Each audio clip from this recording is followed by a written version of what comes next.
Welcome to the first episode of Reclaim Your Pleasure. I'm your host, Krystal Centinello, and today we're diving in to one of the sneakiest habits out there, people-pleasing.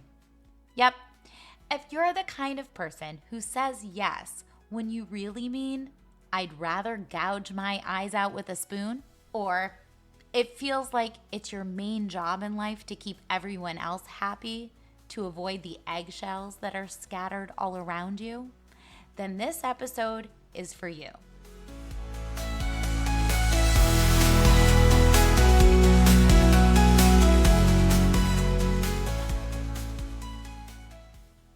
Hey there, and welcome to Reclaim Your Pleasure, the podcast where we help recovering people pleasers break free from the cycle of putting everyone else first and start living life on your terms. I'm your host, Krystal Centinello, a certified trauma-informed boundaries and empowerment coach, and author of the book Diadem, Crowning of a Lioness, a personal journey of breaking free from the chains of people-pleasing and rediscovering my voice. Each week, we tackle real, relatable topics like setting boundaries without guilt, overcoming the fear of rejection, and finally learning to say no without the weight of shame. I'll share my own experiences, insights from my book, and actionable tips to help you step into your power and reclaim your pleasure, whether it's in relationships, work, or just everyday life. If you're ready to stop people-pleasing, embrace your authentic self, and start thriving, you're in the right place.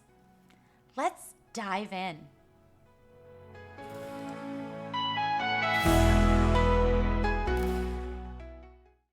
Before we get into the nitty-gritty, let me tell you about my mother. Anyone who knows her would call her a saint, and she is. If it wasn't for her Methodist baptism, she might actually be canonized one day. She truly is one of the most caring and kind people I know. Growing up, my mom could smooth out the choppiest of waters. When I got upset, she would calmly say, "Oh, honey, don't rock the boat, just let it go." And when someone would upset me, she'd say, "Kill him with kindness." And there I was, mini Krystal, learning to serve the boat captain the kindest things, when really, I just wanted to throw them overboard. I got labeled as the good girl. And let me tell you, as you probably already know, that is a tricky label. It's like a badge of honor made out of guilt and resentment. I'd smile when I wanted to scream. I'd nod when I wanted to walk away. And at some point, I realized being the good girl really wasn't so good for me after all. So today, we're breaking down why we people please, how it's tied to childhood patterns, and most importantly, how to stop the madness. So let's get into it. So where does this people-pleasing stuff even come from? Well, like most good drama, it starts in childhood. I mean, maybe you were the good girl or the good child, always rewarded for keeping the peace and never making waves. Maybe conflict wasn't handled very well in your family, so you learned early on to keep your mouth shut and smooth things over. Here's the thing. Keeping the peace feels safe when you're a kid. It's a survival mechanism. You realize that when you make other people happy, you're typically rewarded with approval or love or maybe some quiet. But here's where the problem comes in. Approval starts to feel like safety. And when you start to think that safety depends on keeping others happy, then you're on a fast track to losing yourself in the process. Take me, for example. My brother used to call me the chameleon because I easily adapted to others around me. He was actually referring to my patterns in a relationship, but that's probably for another episode. I mean, the point is, I adapted so much to other people, I didn't know what my likes and dislikes were. I mean, growing up, I picked up on the idea that if I stayed calm, I stayed sweet and accommodating, it would earn me a lot of praise. It felt like I was winning an award for being easygoing and keeping the peace. But what do you do when you wake up and you realize that being the good girl isn't so good anymore? You probably feel frustrated. You probably feel resentful. Or you turn to this podcast and you listen.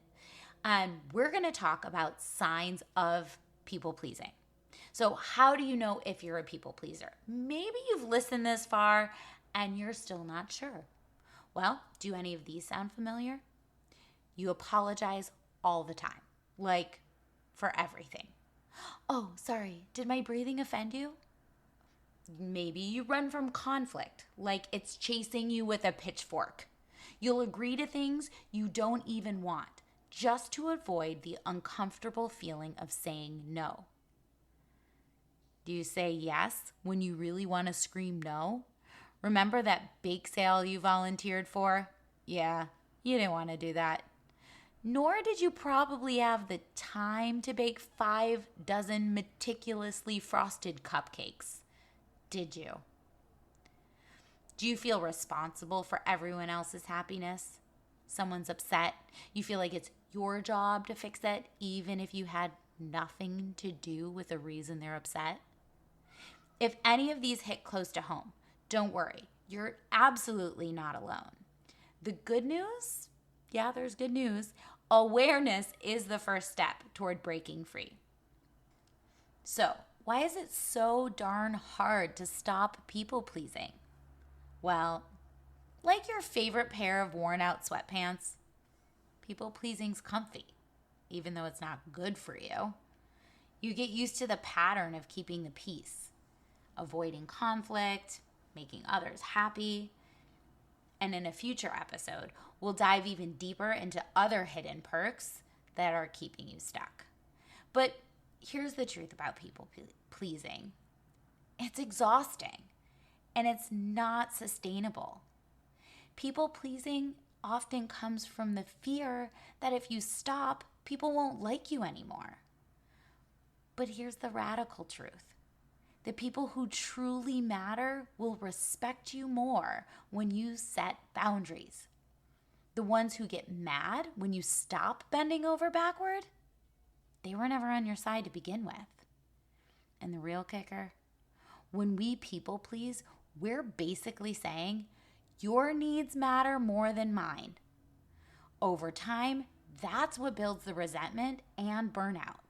You end up drained, wondering why no one ever puts in the effort for you. Does that sound and feel familiar? So, how do we break the cycle? How do we stop being the human doormat and start taking care of ourselves without feeling guilty? I'm going to break it down for you in 3 steps. 1, start with awareness. The next time you catch yourself about to people please, hit pause. Ask yourself, am I doing this because I want to or because I feel like I have to? That little moment of awareness is key. Number 2, learn to say no.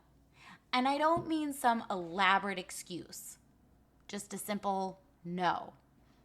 I can't do that right now.